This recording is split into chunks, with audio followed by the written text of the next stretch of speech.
Hello, everybody. Welcome to this interview by Core Recruitment. Thank you very much for joining us today. If you don't know Core, we're an international recruitment company. We do mid to senior level across exec and non-exec positions. And we're running this interview series to inject some positivity into the market at the moment. And we're meeting up with some amazing entrepreneurs, business leaders, and people who are doing interesting things.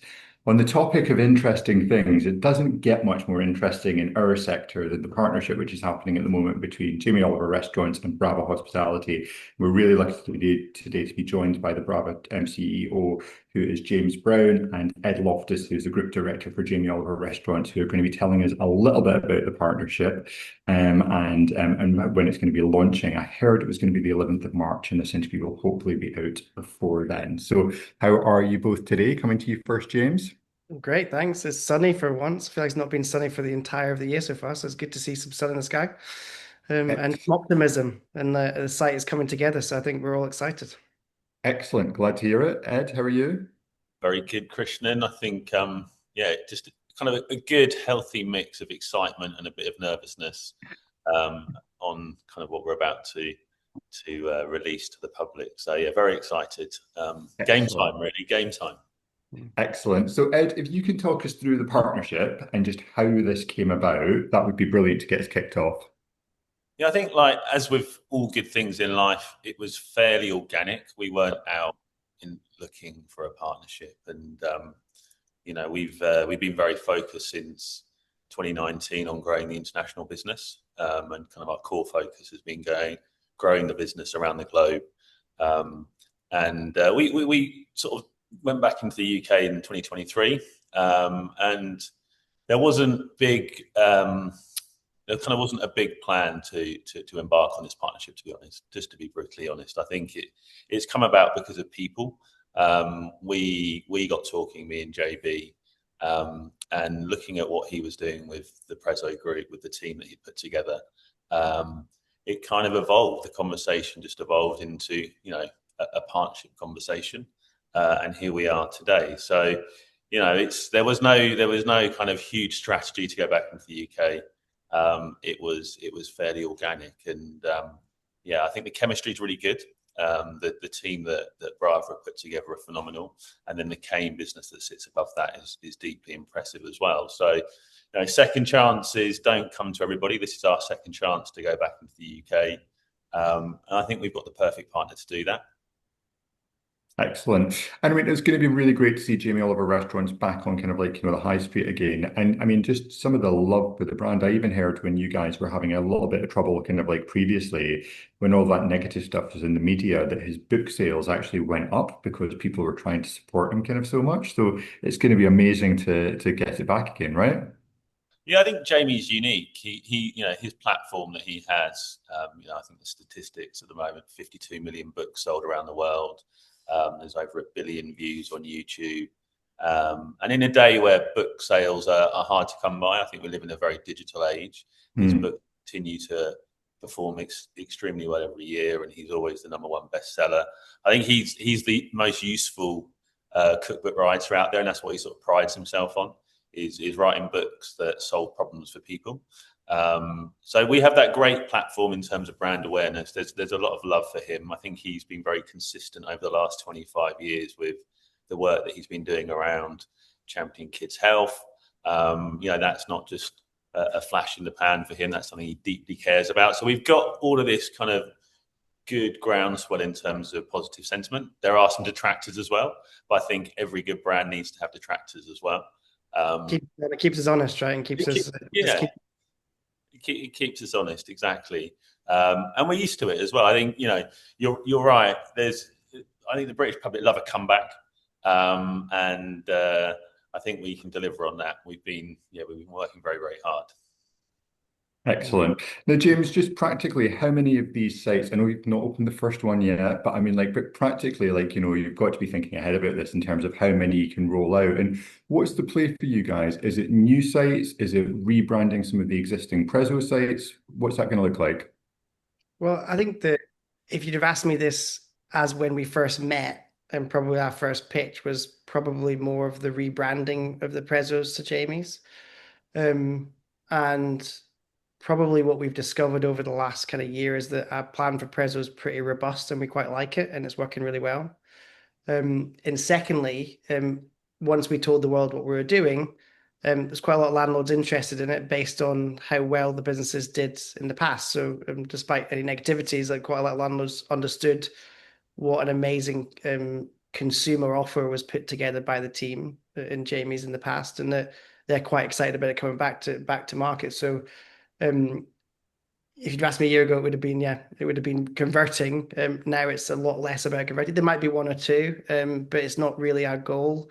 Our goal is to kind of find locations and restaurants that locations that make great restaurants and can fit the Jamie's business. We don't know what that looks like yet because we've not done our first one yet, so we're not rushing. I think there's a commitment between Ed, myself, and Jamie and everyone else involved that we're just going to get the first one right and we're going to love it. And anyone that's opened a restaurant before, you probably spend the first 4 weeks just making sure the dimming pack works and like the lights work and that the artwork's the right order and the seat height is like there's a lot of that going into it, and probably we will learn a lot for when we design and build the second one, whenever that comes, whether we're not making any time commitments on it. But I think the first one has to be a labor of love, right? I think that so far, the amount of effort, the design team and Jamie's, which has been super impressive, to the food team, to Jamie himself, the amount of passion that's going into it. And unfortunately, I was busy yesterday, but I wasn't on site. But it sounded like an amazing day. And like our chefs who have idolized Jamie and Gennaro for years and years and years were sat hand making pasta with them on the site. And like I was getting inundated with photographs and stuff of like just how excited everyone is about it, you know. And yeah, and it's a I miss the impromptu speech and call to arms that Jamie did to the team. So but it sounded awesome, and I think we're gonna get more and more of that. And I think when we refine it and get it right, we will hopefully have a pretty big business on our hands. Amazing. Now, Ed, in the past with Jamie Oliver restaurants, we've seen multiple formats, multiple concepts. I mean, I was a massive fan of barbacoa. I'm just throwing out there. Like, if you could resuscitate something, definitely that butchery was absolutely incredible. What can we expect this time around? Yeah, I think even today, Christian, around the world, we have about 7 different formats that live and breathe. So we have our sort of grab and go sandwiches, coffee, fresh salads in sort of airport environments predominantly, all the way through to sort of more one-off concepts. So as a business, I think given that we have Jamie as a founder, we like to be creative, and we like the challenge of developing new things. But we have quite a strict architecture now in terms of what brands we have, what we would do in the future. But when it comes to the UK, I think it's very much about, just to echo what James has said, we're just very laser focused on getting the first thing right. And if we get the first site right, I'm sure there's opportunities to do more concepts in the future. And we've spoken about that loosely. And we don't want to get too carried away, right? It goes back to that second chance. You can't take it for granted. We have to earn our place back at the table now. We have to work hard. We have to put in the effort. We have to get the training right. We have to deliver a great customer experience. And then if all of that comes together, which I'm sure it will, then I'm sure you'll see more Jamie Oliver concepts come to life over the next few years. Excellent. Now, casual dining feels like it can be a pretty challenging place at the moment. James, how are you guys setting yourself up for success in terms of the business? I mean, first of all, you might have heard me say this before, but I hate the term casual dining. I think it's one of those industry languages that's kind of creeped into consumer vernacular, and I think that it makes people think, oh, well, that's a restaurant, and we're just casual dining. We're casual about everything. I think that I get it, but I've kind of banned the word, not officially, but kind of I show my distaste to in the Prezzo business anyway. And what we like to talk about is just being a great restaurant business and like the foundations of a great restaurant business. So what we're focusing on is a super lean head office team. You need to have A players in all the right places, and partly probably, as Ed said, having great people in business made the Jamie's team trust us to go and do this. And it's been a really important part of the partnership as we've grown over the last year since we first met. But the core things for me about running a great restaurant are great food, great people, and great environments. And I think that if you were to look at the Prezzo business in the context of the casual dining sector, we didn't have some of those core pillars, and we weren't laser focused on those core pillars. So over the last year, we've really focused in on our food, redeveloped our menu. Yeah, now cooking way more than potentially we were before. Retrained all our team, and if you've seen some of the refurbishments, we're going back to brick on our refurbishments and fully. Refurbishments are really a really kind of like inappropriate word for it because it doesn't quite do it justice. We're kind of completely rejuvenating and kind of like resetting the business from a kind of 1990s style Italian restaurant with lots of glittery Italian marble to to something that's much more modern, much more female friendly, daytime friendly. And yeah, when we do invest in sites, it's working really well. So as I said at the top of the call, we're quite happy with our plan, and yeah, we're gaining market share. We reported numbers last year of 8% like-for-like growth with not much price in there because consumers spending is tough. So we're really, really careful on price when we pass it on or not. And yeah, so yeah, I think sometimes large businesses in the casual dining sector get carried away with the kind of central office mandates of, I don't know, new systems or AI, whatever it might be. And they can get distracted from what's really, really important, which is customers who live locally and come in just need a really good pasta and need to be looked after with a smile and a warm welcome and a really sincere goodbye. So it's not rocket science, but that's what we're focused on. Yes, love that. Now, in the current market, like customers are increasingly craving experiences when they're spending their money. And like I love the Jamie Olive cookery school. I am actually going to start some sort of blog or website or something about how to cope with having teenage children. And it was like literally we went and did the pasta making course earlier on this year, and literally it was the best morning that I think I've spent with my kids for a long time. Everybody got together, everybody ate. It was just a beautiful thing around food. I love it. It's in the parenting 101 kind of like handbook. But can you talk us through the partnership that you guys are doing with John Lewis at the moment? And have you got any plans to put any elements of this into any of the restaurants going forward? Yeah, it's definitely. I think experiences is a bit of a buzzword. I think even within restaurants, people just want to have those moments, and restaurants are having to up their game to, create a real escape for people. And I think experiential hospitality has kind of found its place. I'm actually sitting in the John Lewis cookery school right now, which we opened last year in May. It's sort of a flagship location. We've been incubating it for a number of years at our head office in Highbury, the location that you visited. And it's really the most Jamie concept we have. Jamie is all about bringing people together through the joy of food. He thinks like food is a powerful tool to, create joy, bring cross generations together. It is that beautiful thing that connects us all. And restaurants do that, but the cookery school kind of takes it to another level because you get that kind of immersive experience, learning a little bit about the food, how to do something that you perhaps didn't know before. And then you get to sit down at the end of the experience with strangers and break bread and have a great time. So it's a beautiful concept. I think it's like the spirit of hospitality in itself. And fortunately, it's gone really, really well. The opening here has been really, really well received. We're super busy. And it's an interesting business because Q1 is like a Q4 in a restaurant business. Q1 is the busy time. It relies heavily on gifting. So we do all of our gifting in Q4, and then in Q1, we just get inundated with all of those people coming in. So it's gone really well. And we do have plans to develop that concept, both here in the domestic market and also internationally as well. So, it's something we're gonna sort of evolve and hold on to a little bit. I don't think we're going to just let it go. It's quite close to Jamie's heart, but you'll definitely see the concept develop over time, and you'll see it show up in more places. We've talked, Ed, right, about like if we get a site that's got the space. I mean, the first location in Leicester Square just doesn't quite have the space to do it, but we'd love to incorporate it as part of a restaurant as well at some point. No, while that's not confirmed, it's something that we share passion on, right? So if they work well together. I think there's like a nice relationship between a cookery school and a restaurant, and if the location allowed it, in some of the university towns, I think it would make a lot of sense. And yeah, it's completely different. We've been on a learning journey with it. We're all hospitality kind of restaurateurs, and then this concept's completely different. The customer journey, people book 2 months in advance. It's more like an e-com business with this experiential front end. So it's quite a different thing.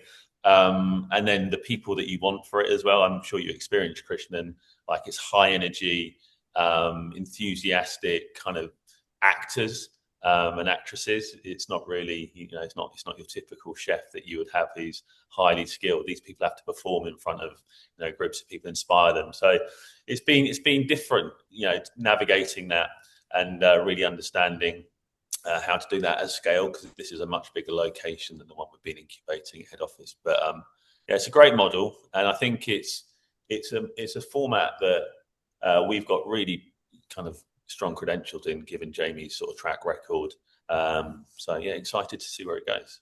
Absolutely. I thought so. We did one which was more family orientated, and we did another one which was corporate, where we had 30 clients that came along, and the client event was really good. And after a couple of glasses of wine, trying to get everyone to make a Thai red curry was pretty good. Nobody got food poisoning. Everybody cooked it well. There were prawns involved. I mean, I was impressed. I was very impressed. Now, James, looking at the Prezzo Bravo kind of numbers, I mean, you've been doing some very heavy lifting and moved mountains basically since you kind of started in the role. Can you just walk us through what you've been doing? I know you mentioned having a lean head office and taking it back to the customer, but what else have you been doing to kind of be excelling yourself in the restaurant space? I mean, it going back to slightly my previous answer is that the first job was trying to see what the diagnosis was and understand what was needed. And a lot of that was around going and talking to teams and visiting lots of restaurants. I had a bit of a challenge. I thought to myself, I can visit all of them. I think I started November 11th. I thought I tried to visit them all before Christmas, and it wasn't actually possible, mainly because I didn't realize how hard it was to get to some of these kind of far-flung towns in Devon, etc. But so I got to all of them by January, and I promised the team that I owed them an answer or a kind of a first draft strategy to the whole team of what we were going to do. And lots of that was around making the team leaner and the structure better for decision making. And I think that I'm trying to take out some of the bureaucracy in the business, which there was lots of. But it was also around trying to find out what the consumer wanted, where we were missing. And I suppose from November through to around about April, we were kind of still dialing that in, and we did our first complete refit and rebrand of Kensington. The reason we chose Kensington was because it's close to us, close to our investors, close to our support structure. And it was also small, so we could play and make some mistakes. And if we didn't like a wall finish or we didn't like a tile, we could quite easily change it without it costing an absolute fortune. And we're pretty happy with how that one went. And that kind of almost kind of gave us a blueprint for what to do next. And we kind of refined some of the bits. And in terms of those kind of three pillars of what makes a great restaurant, which is great foods, great people, and great place, I think that probably if you were to ask us where we were weakest, it was probably around place and and how the businesses showed up on the high street community, how well they were looked after. And it's interconnected with our people strategy. It was around teaching our teams how to be aware of standards and lighting, and please don't have 100 wet floor signs stood at the door, which we were a bit guilty of. We were very we take health and safety really seriously, but we probably took it a little bit too seriously, and we didn't focus on the guests, and so we completely rejigged our order of service and how we talk to customers, and trained staff how we wanted them to talk to customers and how to greet them. So we went back to a blank piece of paper, really. We had some great people help us. So Mark McCulloch came in and helped us kind of figure out what that journey was, and he was great at kind of being the glue that got all departments and all people, all the leaders to kind of do their thing every week and show up. And I think if you were to ask a team, they kind of probably wouldn't have. If you asked me, actually, I didn't think we'd make that much progress in a year, but we were just pretty religious about meeting on a Monday and a Friday every week and have we moved this forward, and with there's a lot of people operate in a world that if you need to do things, you need more people. In reality, I think that one of the things I've learned in my career is sometimes having a really small, dedicated, talented team, you can achieve 10 to 100 times more than you can with a really big team. So I think that it helped us, if anything, go at pace. And we're lucky that we made some decisions that worked, and we made some decisions that didn't work. We tried them, but we failed fast, and we hopefully no one really saw them because we tried things that they didn't work, and then we moved on. So, I mean, one of the things we've just done is that we've just released our first subscription. I think that we would like to play in the kind of in that space, and we want to be a business that's known for innovation and trying things. So it's a kids subscription, so you can effectively subscribe for free kids food for life. It's $1.99 a month, and yeah, you can turn up on your own with three kids, and they can all get fed for free. And it's really important in this kind of current climate that we give, particularly families that are probably hardest hit, real value. And I think going back to our kind of food ethos, yeah, we've got veg hidden in the pasta, so parents can wink at and ask for rainbow pasta, which the kids will hopefully like, and it's got secret healthy ingredients to it, to unlimited peas. So yeah, we do our best to make that a really compelling reason to visit. And I think that where we do the refurbishments, we're just seeing footfall increase, and because we do two things. We've always talked about curb appeal being drastically better. I think we really get the curb appeal for our new businesses right. And then once they're inside, like, what's the return appeal? And we've done loads of what we would call like kind of magic moments where we have fun with the guests, and we've kind of like shaken off some of our formalities and kind of stuffiness that we had before. And if the guest wants to, they can play rock paper scissors and get half price desserts with the staff, and it just encourages those kind of like magic moments where staff can effectively have license to have a bit of fun with a guest. Some customers don't want it, and that's why it's set up so it can be initiated by the guests. So if it's not for them, it's not for them. But you walk in, you see all ages and all kind of all backgrounds, occasionally having playing rock paper scissors with the staff members, and our dessert sales have gone up because it's effectively created this magic moment inside that part of the order of service. So yeah, we're having a bit of fun with it, and I'm trying to get guests to know that they can come to us and have a great time, but also have a fun time. And you talked about experience, so like we did a 3D menu for the kids, and the kids get 3D glasses when they come in. It's not a lot, but it was around putting value where the customer sees. So I often talk to the business, probably for the last year, around spending money where the customer sees it. Working money versus non-working money is a concept from I can't remember the famous business person that wrote it in a book, but it was someone like Sam Walton talked about it. Somebody, I'm probably getting the wrong person, but really kind of spending our investment money and also our kind of just general day-to-day money where the customer sees it, and that's part of what we do. That's amazing, really good. Now, Ed, coming on to the Jamie's business, and globally, like, the business has been extremely successful, and I don't always think that people realize the size and scale of the business. I know you said that there's 7 different concepts, but if you can just give us a little bit of an overview of that, I guess. And also with this partnership, I mean, is there any scope for some global growth that we might see with it as well? Yeah, you're right, Christian. We kind of pretty well established globally now, since 2019, when the UK business sort of disappeared off the high streets. We pivoted the business into a sort of partnership franchise model, and sort of doubled down on bringing the right team, the right capability in to really do that in a meaningful way. I think one of the key things we learned very early on was about collaboration, and I think that's kind of entered this partnership as well with Brava, is that it isn't just a single-minded approach from the brand. It's very much about collaborating with local partners around the world to make the business a success. So I think that's been one of the key things that we've been able to embrace. Still keep the brand guardrails in place, the core DNA of the brand, but where do you need to flex to be able to be super relevant in a local market? The world is a very different place. There's lots of similarities as well, but there's lots of differences. So our approach to the global growth has been very much about finding great local partners in markets, collaborating, putting in a lot of hard work as well. It's not just a cookie cutter approach. It's going to the market, really understanding it, getting a feel for what consumers want, how guests behave, and then adapting, not being scared to say, actually, we can do this differently. Just because it works in one place, it doesn't mean it's going to work in another place. So that's led us to where we are today, which is we're nearly at 80 restaurants. We're in 24 different countries, and we have 15 different partners around the world. So we show up in all sorts of different settings. We have a good footprint in international airports. We have a good presence in high streets and malls.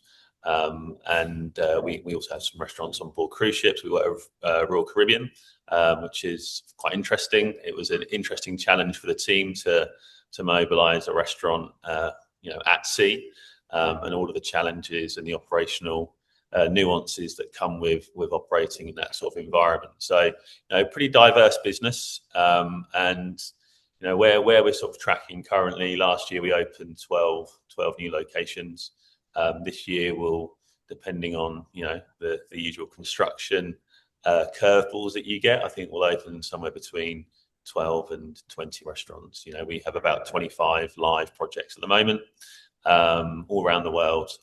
So really exciting business to be a part of. I think it's that internally there's a lot of positivity around the hospitality division of the business, and we're excited to see what the future brings. I think one of the kind of key initiatives outside of working with Brava is also the hotel channel. We've kind of not done a huge amount of work within the hotel sector, and we've got a few things that are going to be announced in terms of working in that space, which will give us another channel for growth, but also a really useful one. I think the brand awareness, Jamie's brand within that space, is quite a powerful thing. So we're very much looking at that strategically. And then in terms of the partnership with Brava, I think given the fact that Kane International sit above Brava, they have interests around the world. They have interests in hotels and other hospitality groups as well. There could be a world in which we if the partnership is there could be a world in which the partnership goes that way. And to keep everyone calm and focused on the first restaurant. We'll probably cut that bit out. But, everyone's getting a bit too excited about how much we like each other. There's a bit of a honeymoon situation going on, but there's. I think we're in the honeymoon period, aren't we? So we just got married. Everything's great. We've been in the Maldives. We've been on the white sand beaches. But I always say to franchise partners, it is a marriage. These are long-term agreements. It's not, we're not doing something for a year. We're doing something for the next 20 years, and that's a real commitment. You've got to take things slowly. But we'll see where it evolves, Christian. And the international space for us has always been interesting. It's always been exciting, and I think we're pretty good at it now. So we'll see where it goes. Excellent. The hotel thing is very interesting, though. I mean, there's lots of companies that have gone in and looked at hotel food and beverage, from contract catering companies to restaurant groups to bar companies and all of that side of things as well. So it'd be really interesting to see what kind of format you're looking at putting into those. We are creating a couple of new formats specifically for the hotel space. We're getting creative, and we think that it sort of takes a different approach within the hotel space. So there's different challenges around room service. There's breakfast more often than not, and then how do you appeal to the internal and external guests as well? And given we're not looking at doing these in the UK, we're very much an international lens. We've got projects in 3 different continents in hotels, and what's right in those spaces is something we're looking to solve through new formats. Excellent. Now, James, looking at some of the recent appointments you've made, it feels like you guys are gearing up a little bit. Is there anything else going on in terms of acquisitions or kind of like development on that side of things? I mean, I think we have managed to find ourselves in quite a fortunate situation. I have, anyway, as a CEO of a business that's gone through restructuring in the past. We've now got a pretty solid business with a great kind of right-sized head office function. And the question I suppose we ask ourselves at strategic level is, how do you best build value in the business? One of our critical things we're doing, obviously, this Jamie's partnership, that's kind of a big part of how we want to build and grow our business into the future. But there are anyone reading this that's in the sector knows there's lots of interest and opportunities kicking around at the minute, and we certainly rule yeah, we have a look at everything that comes to market, and we've not quite found anything that's right for us yet. I suppose my ambition is to mainly focus on, and this probably includes anything we do that's new. We would mainly want to focus in and around Italian or Mediterranean dining. I think there's a operational efficiency that comes with that, the supply chain efficiency that comes with that. So you're not going to see us go and do a chicken concept, although I've said that quite a few times. And then we had a kind of I suppose a kind of hackathon day with our team, like a bit of an ideation day of just random things. And someone came up with a really good name for a chicken concept, and I trademarked it. And then our friends at Propel follow it and said, "Are you doing a chicken?" I was like, "No, we're not. It's just a really good name," and no one had it. And it's one of those names you're like, "I can't believe no one's taken this." So we gave her a bit of a bonus and we trademarked it. But yeah, it may be in the future, but it's more just more one that we really like the idea of. But in the short term, in the next 2 to 3 years, we're definitely focusing on trying to do great Italian food on the high street. Just when you thought everything could possibly be done with a chicken and a No, it fryer, is. like, there might actually be something else. If you ever did do it, I'd have to roll back so many times on all the things I've said about chicken restaurants. At some point, they're going to run out of chickens or people. I think that's kind of my favorite line on it. But you never know. It's certainly an interesting one. Absolutely. For the final question, now this is a positive interview, but we are obviously wanting to know what trends are happening in the UK, what trends are happening kind of from a global perspective, and I guess what the hotspots and what the challenge spots are. An example of this that I'll give is the German government recently changed their approach to VAT, and literally the positivity that that's injected into the German market that we can see from our perspective has been game changing, and has almost doubled the amount of vacancies that we've got kind of across Germany at the moment, kind of like a couple of months on, and there just seems to be a lot of positivity, which is kind of like happening in the market. So, James, maybe we start with you from a UK perspective, and then Ed, maybe internationally, kind of like, what you're seeing from a trends perspective. That would be brilliant. Was that you obviously know I operated a few businesses in Germany in the past, and also through COVID, and the government's willingness to support the sector during that time via VAT reduction was like a huge game changer. And I think that they probably saw the benefit during COVID and then realized as things got tougher, the best way to inject energy into the business is to make sure that everyone's getting the right amount of value. And that is the best way to do that, in my opinion. It gives the customer a slightly more value for what they're getting, and when their spending power is stretched, it gives them more value. It also allows operators probably to take a few points and make it more worthwhile to invest in new locations or invest in locations they have and get people out of the house on a Monday, Tuesday, Wednesday night. So, yeah, I think it would be great to see our government understand that. I get very frustrated. I recently I was invited by Barclays to kind of a breakfast in House of Commons where with quite a few other operators where we spoke to some MPs, backbench MPs, and some people who are on the kind of business committee. And my big point is that they've got these kind of like 8 key sectors, and we're not one of them. They want to back. My biggest argument for including us or having a strategy for hospitality is that if you were to survey any of the top performers in those 8 key sectors, they've probably all had a job in hospitality, or they probably learned to talk to somebody.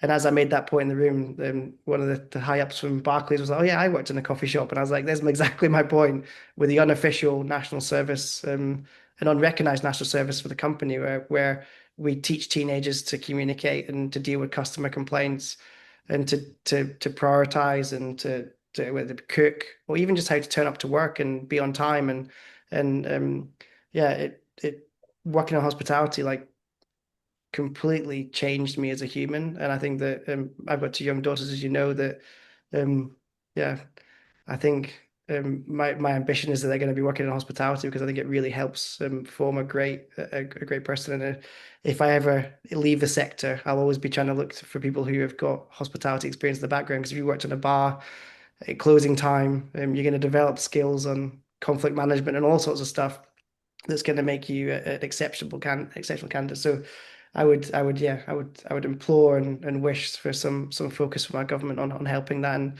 probably the final point for me that is connected is the impact that it's had on the kind of the younger kind of minimum wage rate for younger people and the impact of NI on that. I think that it's effectively and you can see it across the country. It already was a problem, but it's going to cause a kind of a youth unemployment crisis that it's going to have a long-term effect on our whole country. So yeah, sad times, but hopefully with some of the positivity and investment that we're doing in our business, we can help solve that. But it needs more people to have the courage and conviction that we're having. And in the current climate, if you've got a business that's got some headwinds, I don't blame anyone for putting their foot on the ball and waiting to see what happens before they invest.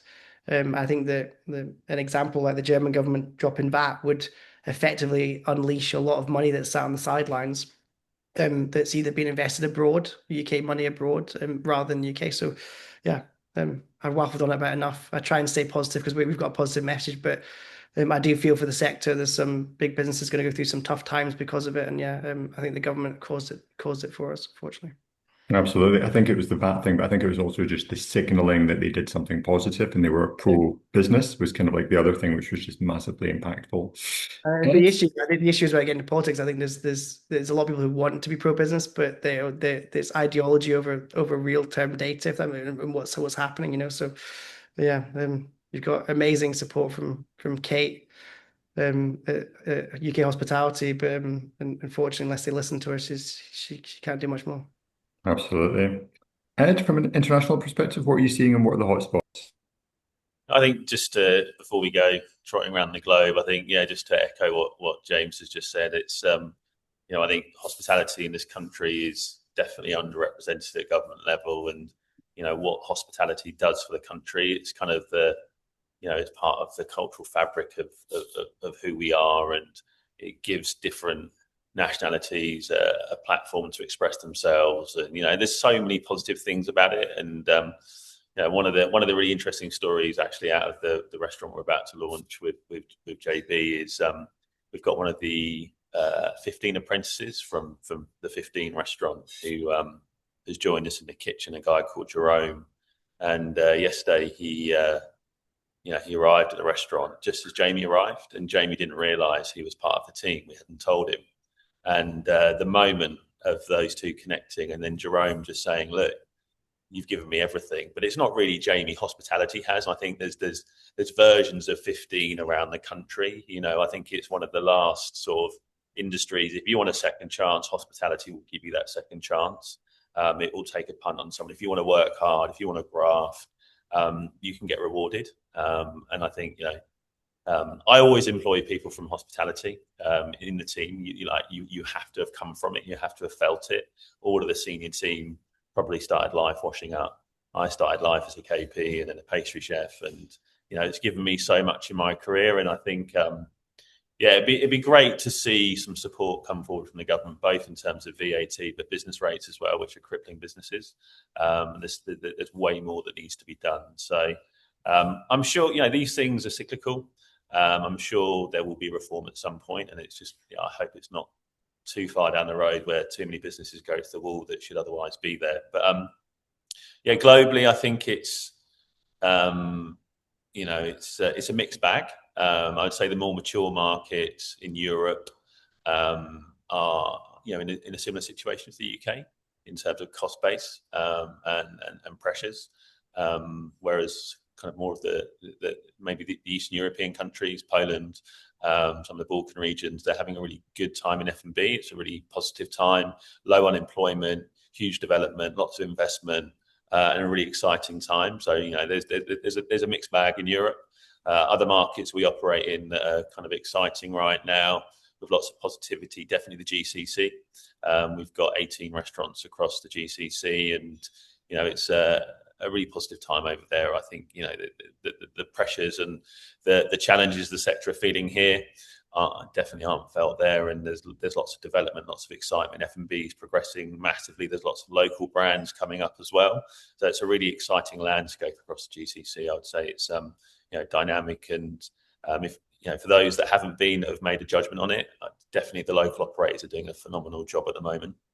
And in India is another one I want to touch on as well. We've been in India India for the best part of 10 years, and that's just an unbelievable place when it comes to F&B right now. It's just the scale of what they can do as well is phenomenal. So You're seeing really exciting things happen. And maybe 5 years ago, it felt like it was 10 years behind Europe in terms of development.